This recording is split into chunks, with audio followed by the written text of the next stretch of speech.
Hi, it's Fies Tarot. Hello, Leo placements. Okay, this is your general and love reading energy surrounding this May. Okay, pagdating sa'yo, kung ano bang meron, titingnan natin. Pero syempre, before tayo mag-start, kung hindi ka pa nakapag-subscribe, please do subscribe and hit the notification bell para lagi po tayo maging updated sa mga mangyayari pa lang. And syempre, kung may tanong pagdating po sa private reading, just message me sa akin pong FB page for more info. Ganun rin pagdating kay Perception of Light, and sa mga naghahanap ng healer, kay Kuya Dingsi naman po tayo pwedeng mag-message. And yes, kung may tanong pagdating sa ating mga items, they're all available. Yung ating mga evil eye protection. So ito yung bracelet natin.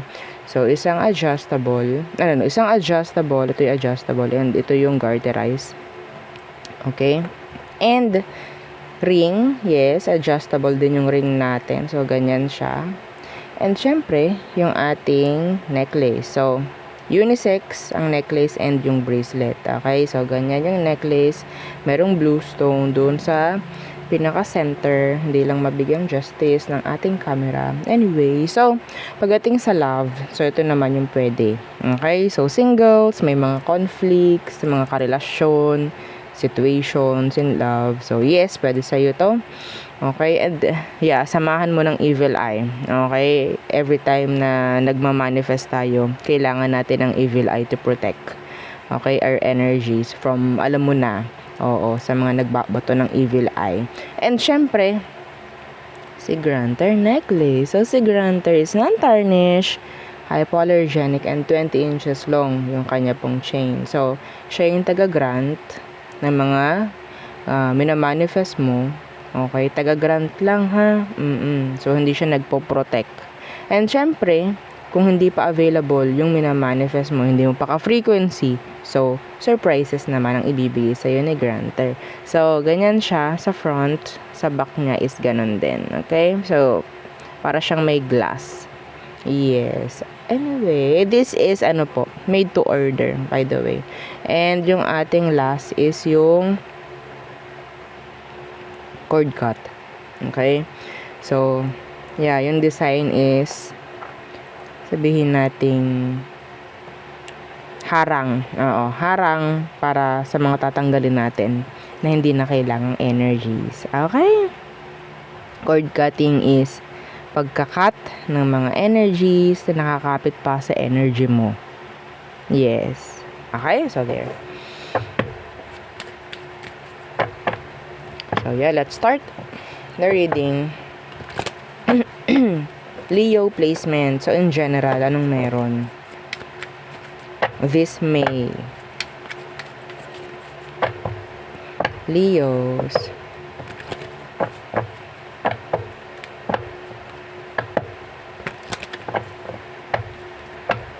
One more. Okay. Nasaan kayo ngayon? Comment down below. Saan kayo nanonood? Nasaan kayong lupalop ngayon ng mundo, diba? Yeah. Kumusta kayo dyan? So, Leo. Okay. The Three of Pentacles inverse in general. Okay. The Nine of Pentacles. So, may nakita ako dito, yung mga, ito specific, yung mga hindi po nabayaran, pwedeng mababayaran na. Okay?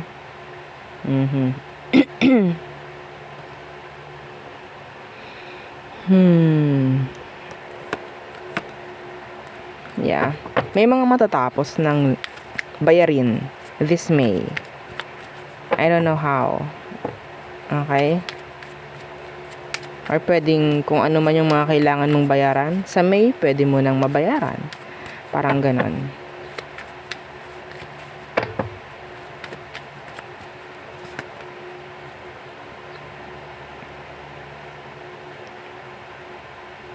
Pagdating sa workplace, avoid nyo yung mga taong parang lagi na lang tawag dyan. Yung parang magiging parang feeling close sa'yo. Okay, ngayong May. Why? Andun yung gagamitin ka niya. Gagamitin ka. The Ace of Wands Universe. Okay, so hanggat kaya mong i-avoid mo. May kailangan lang sa'yo yung tao.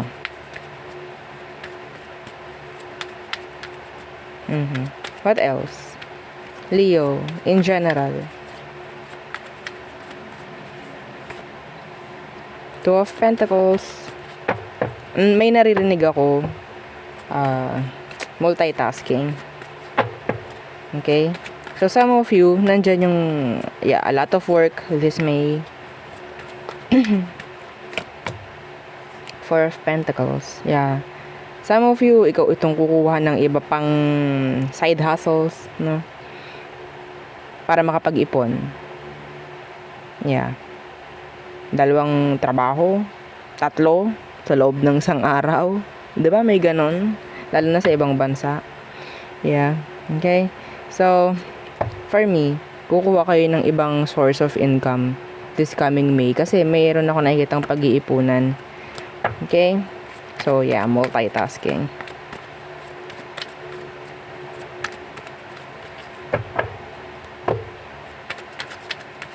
What else? What else? Three of Swords in reverse. Some of you, may chance na talaga magpapaka-busy ngayong May kasi gusto lang talagang maka-move on sa isang bagay or sa isang sitwasyon or sa isang tao. That is why. Gusto lang maging busy. Pero, yeah. 'Di ba? Ang ganda kasi kung ikaw itong maging talagang productive this coming May. So, kaching, kaching, kaching. O, 'di ba? Three of Swords in reverse. Nine of Swords in reverse, yeah.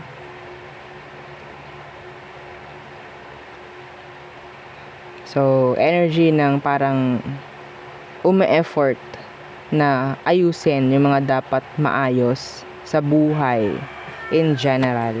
Yeah, the Ten of Swords. This is healing energy, I think. And yeah, this is energy rin na parang kailangan ko nang i-end, kailangan ko nang i-cut kung ano man yung mga kailangan na matapos, parang ganon.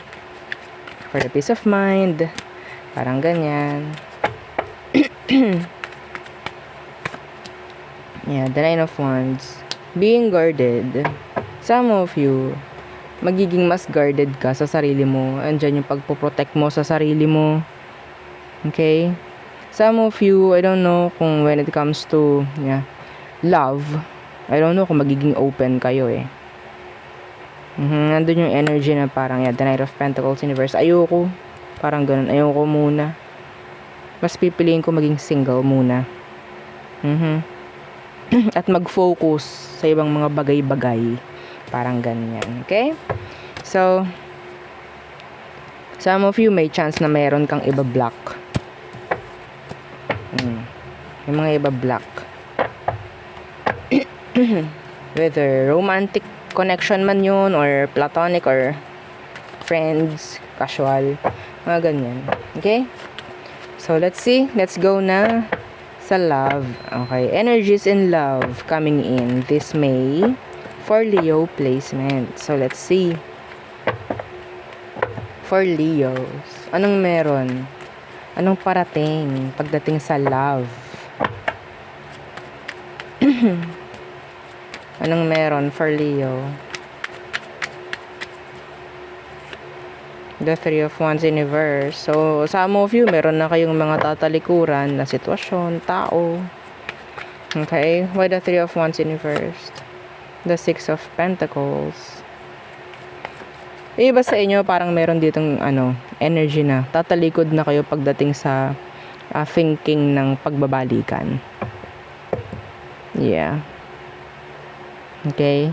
Tatalikuran na yung pag-iisip pagdating rin sa pagbeg, paghingi, pagdating sa pakikipag-ayos, pakikipagbalikan, mga ganyang bagay. Bakit?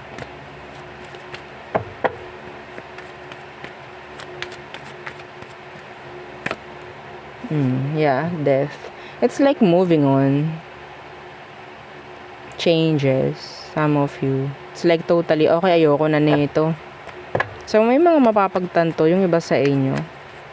Yeah. Na kailangan mo ng hindi masyadong mag-isip. Kasi, I don't know, some of you, this is so, annoying, no? Andiyan na rin yung energy na pwedeng matagal na rin to. So, it's like, I have to surrender or sabihin natin, i-cut na talaga to. No? Some of you, may chance na talagang may mga babaguhin sa sarili. Papagupit, papakulay ng buhok, mga ganyang bagay. Okay? Ten of Cups. So, mas pipiliin yung happiness. Yeah. Yeah. Kahit sabihin nating miss opportunity. Some of you, napakatagal nyong nagsama ng taong to. Okay? Pero, maraming napepending, maraming madidelay kung hindi mo gagawin yung pag-usad eh. Maapektuhan yung pamumuhay mo, pamemera mo, mga ganyan. Okay? Some of you, kaya mo to gagawin. Ito specific. This is not for all. Kaya mo to gagawin kasi parang feeling mo or sabihin natin may malalaman ka something doon sa tao na pwedeng meron na siyang iba or kasal na or ikakasal na. That's specific. Oh my. Yes. Or nagkaanak. Yeah, so it's like, okay, this is like the final nail. I'll put the final nail sa coffin. Parang ganun. Queen of Swords in reverse. So, nandyan yung pain. Nandyan yung anger. Nandyan yung sabi natin kahit hindi natin gusto to. Yeah, the Five of Pentacles. Medyo mahirap to actually. Yeah. King of Pentacles in reverse.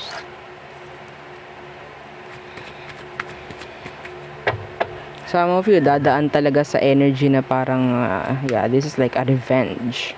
Parang ganyan. Okay?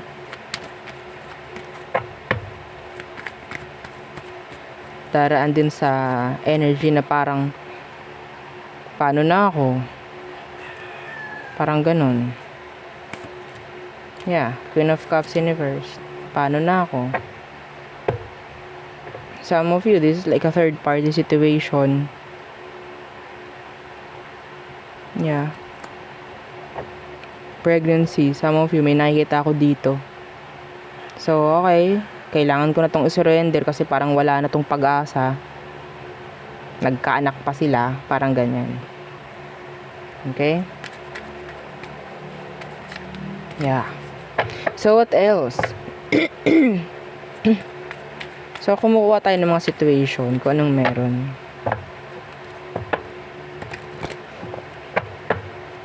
Let's see.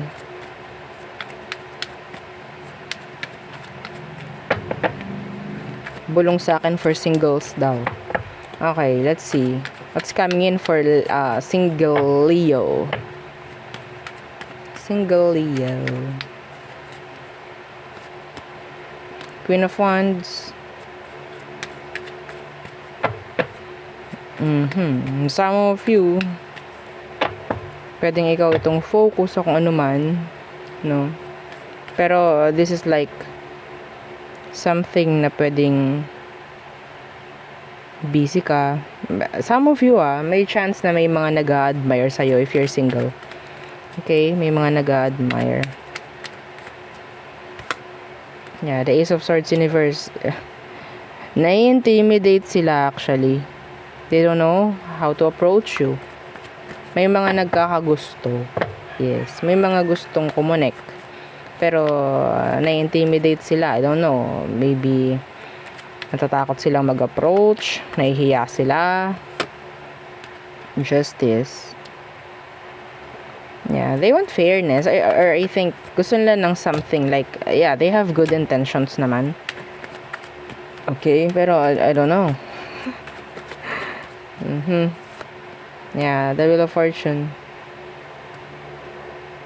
Eventually, nawa, kung sino man to, I'm getting this energy na pwedeng green flag yung person na talagang gustong kumonek sa'yo. Pero, I don't know kung sinusupladahan mo, sinusupladuhan mo itong taong to. Okay? The Six of Wands. Yeah, they really admire you. Some of you, same gender, yung nakikita ko dito. Okay? Yeah, the Eight of Wands.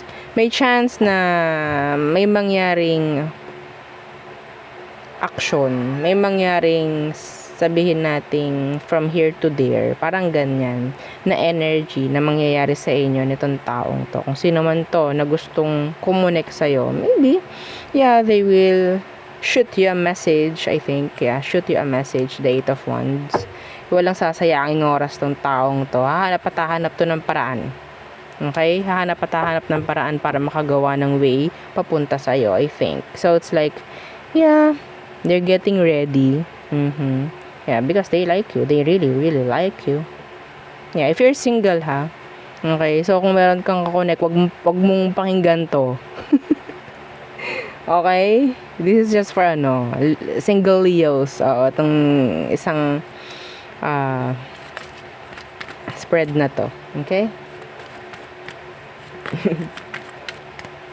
This is nice. Justice, Wheel of Fortune. Yeah, they want sabihin nating success, victory sa inyong dalawa. Yeah. Then, Ten of Wands in reverse.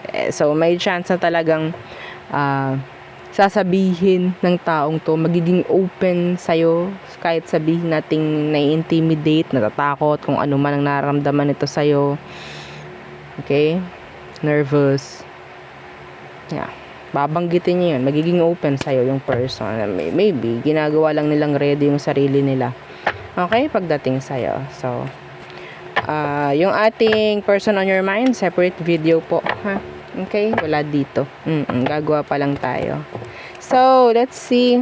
All signs are through Pisces for Leo placements. Let's see. Okay. Aries. Ayaw na nila ng issue. Ayaw na nila ng conflicts. Okay? Taurus. They're obsessed. Still attached. Gemini has a lot of insecurities. Yeah. Cancer, they're not ready.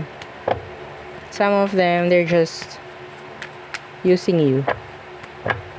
Kung ano man. Leo, ayaw na lang ng tension. May mag-unblock na Leo. Yan. Virgo, they want to talk. Some of you, this Virgo, gusto na niya na makaalis doon sa, sabihin nating attachments na meron kayo sa kanya. Parang ganyan. Kung anong merong attachments siya meron sa'yo. Parang ganon. Libra, they like you. Yeah.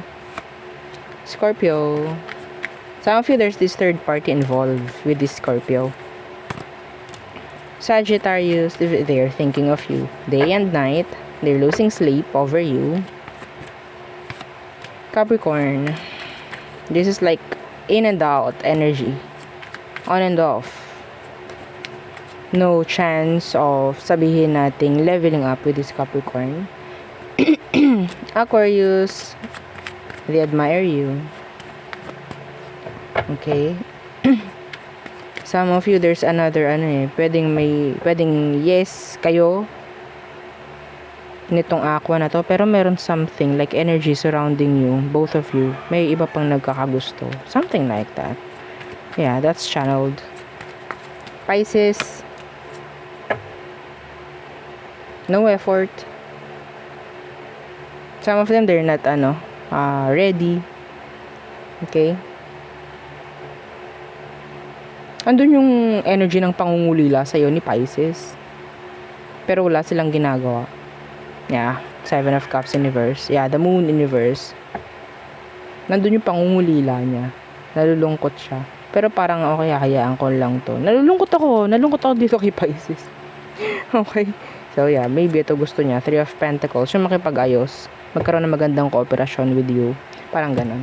So there, yeah, yun ang aking reading for you, Leo placements. Again, please don't forget to like, share, and subscribe. And yeah, follow our FB page and yung ating dalawang YouTube channel na nasa description box below. Thank you. Bye!